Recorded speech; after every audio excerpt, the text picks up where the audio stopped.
ये है दुनिया का सबसे खतरनाक और पावरफुल पॉइंट। 30 मील की इस छोटी सी जगह को कंट्रोल करने का मतलब है पूरी दुनिया पे राज करना, और इसे ब्लॉक करने का मतलब है पूरी दुनिया को तबाह कर देना।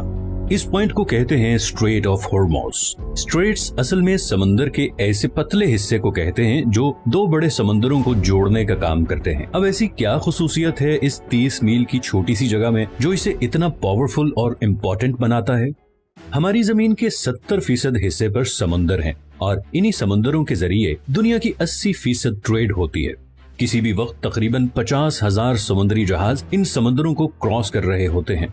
लेकिन बदकिस्मती से इन समंदरों से गुजरना कोई आसान काम नहीं। कुदरती जोग्राफिया की वजह से इन समंदरों में ऐसे स्ट्रेट या चोक पॉइंट्स बने हुए हैं जो अगर किसी भी वजह से ब्लॉक हो जाएं तो पूरी दुनिया की इकोनॉमी हिल के रह जाएगी। यही हुआ था मार्च 2021 में, जब एक कार्गो शिप सुएज कनाल में 6 दिनों के लिए फंस गई थी और पूरी दुनिया को $10 बिलियन का नुकसान उठाना पड़ा। इसके अलावा भी दुनिया में बहुत से चोक पॉइंट्स हैं, जैसे कि पनामा कैनाल जो पैसिफिक और अटलांटिक ओशन के दरमियान ट्रेड को कंट्रोल करती है, केप ऑफ गुड होप जो पूरे अफ्रीकन कॉन्टिनेंट की ट्रेड फ्लो कंट्रोल करता है, स्ट्रेट ऑफ जिब्राल्टर जो कि मेडिटेरेनियन और अटलांटिक सी के दरमियान ट्रेड कंट्रोल करता है, डैनिश स्ट्रेट बाल्टिक और नॉर्थ सी ट्रेड को कंट्रोल करता है, टर्किश स्ट्रेट मेडिटेरेनियन और ब्लैक सी के दरमियान ट्रेड कंट्रोल करता है, और आखिर में स्ट्रेट ऑफ मलाका जो पैसिफिक और इंडियन ओशन की ट्रेड को कंट्रोल करता है।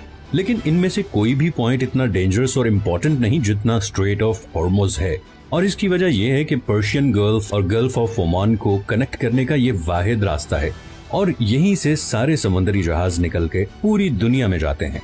अब पर्शियन गल्फ बहुत इम्पोर्टेंट जगह है क्योंकि 8 कंट्रीज अपनी कोस्ट लाइन इसके साथ शेयर करते हैं, जिसमें ईरान, इराक, कुवैत, सऊदी अरब, बहरीन, कतर, यूएई और ओमान शामिल हैं। इनमें से 4 मुल्कों के लिए बाकी दुनिया से कनेक्ट करने का वाहिद रास्ता ही स्ट्रेट ऑफ हॉर्मुज़ है। अब अगर आप मिडिल ईस्ट के बारे में थोड़ा बहुत जानते हैं तो ये आपको पता ही होगा कि मिडिल ईस्ट की पहचान उसका तेल है। ये तेल आज भी हमारी दुनिया का सबसे बड़ा एनर्जी सोर्स है। पूरी दुनिया की 33% एनर्जी कंजप्शन तेल से होती है, चाहे वो ट्रांसपोर्ट के जरिए हो जैसे कि गाड़ी, ट्रेन, जहाज या फिर बिजली बनाने वाले पावर प्लांट्स। इन तमाम सेक्टर्स में 70% ऑयल इस्तेमाल होता है। अब ऑयल का मसला ये है कि ये दुनिया में बहुत कम जगहों पे पाया जाता है। इस सर्कल में दुनिया का आधा तेल इन 8 कंट्रीज के पास है, और बात सिर्फ यही खत्म नहीं होती, बल्कि दुनिया के 40% नेचुरल गैस रिजर्व्स भी इसी सर्कल में मौजूद देशों के पास हैं। अब नेचुरल गैस तेल और कोयले के बाद दुनिया का तीसरा सबसे बड़ा एनर्जी सोर्स है। ब्रिटिश पेट्रोलियम के मुताबिक ईरान के पास दुनिया में सबसे ज्यादा गैस के रिजर्व्स हैं। तो हम ये कह सकते हैं कि पूरे पर्शियन गल्फ में तेल और नेचुरल गैस के इतने ज्यादा जखायर हैं जितने शायद हमारे पूरे प्लेनेट पे कहीं नहीं, और इसीलिए पूरी दुनिया की 15% एनर्जी सप्लाई इसी पर्शियन गल्फ में मौजूद कंट्री से आती है। और फिलहाल इस सप्लाई लाइन का पूरी दुनिया के पास कोई और ऑल्टरनेटिव भी नहीं है। लेकिन इस 30 मील के एरिया से गुजर के जाना इतना भी आसान नहीं। सबसे पहले यहाँ पे 8 ऐसे आइलैंड हैं जिन्हें हर समुद्री जहाज को अवॉइड करना पड़ता है, और ये 8 में से 7 आइलैंड ईरान के कंट्रोल में हैं। इन 3 आइलैंड्स को यूएई कंट्रोल करना चाहता था, मगर 1970 में ईरानियन मिलिट्री ने इन पर भी कब्जा कर लिया। इस सारे एरिया पे तकरीबन ईरान का ही कंट्रोल है। दूसरा, ये जो रेड हाईलाइटेड एरियाज आप देख रहे हैं, यहाँ पर समुंदर कम गहरा है और ऑयल टैंकर्स के लिए यहाँ से गुजरना तकरीबन नामुमकिन है। इतनी मुशक्कत के बाद पर्शियन गल्फ से निकलने वाला मेजॉरिटी तेल ईस्ट एशिया की तरफ जाता है, जिसमें से 76% तो सिर्फ 5 कंट्रीज के पास जाता है। सबसे पहले आता है चाइना। चाइना दुनिया की दूसरी सबसे बड़ी इकोनॉमी है और दुनिया में सबसे ज्यादा पेट्रोलियम इम्पोर्ट करने वाला मुल्क है। चाइना की टोटल पेट्रोलियम इंपोर्ट का तकरीबन 45% इसी स्ट्रेट ऑफ हॉर्मुज़ से गुजर के आता है। जापान दुनिया की तीसरी सबसे बड़ी इकोनॉमी है जिसे अपनी 100% एनर्जी इंपोर्ट करनी पड़ती है, और इस 100% इम्पोर्टेड एनर्जी सप्लाई में से तकरीबन 80% इसी 30 मील के चोक पॉइंट से गुजर के आती है।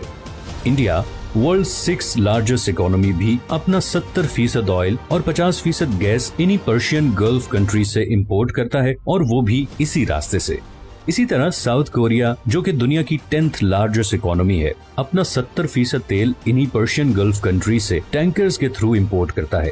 जो उसी 30 मील के स्ट्रेट ऑफ हॉर्मुज से गुजर के आते हैं। तो अगर ये 30 मील की छोटी सी जगह किसी भी वजह से लंबे अरसे के लिए ब्लॉक हो जाए तो दुनिया की दूसरी, तीसरी, छठी और 10वीं इकोनॉमीज बिल्कुल कोलैप्स कर जाएंगी।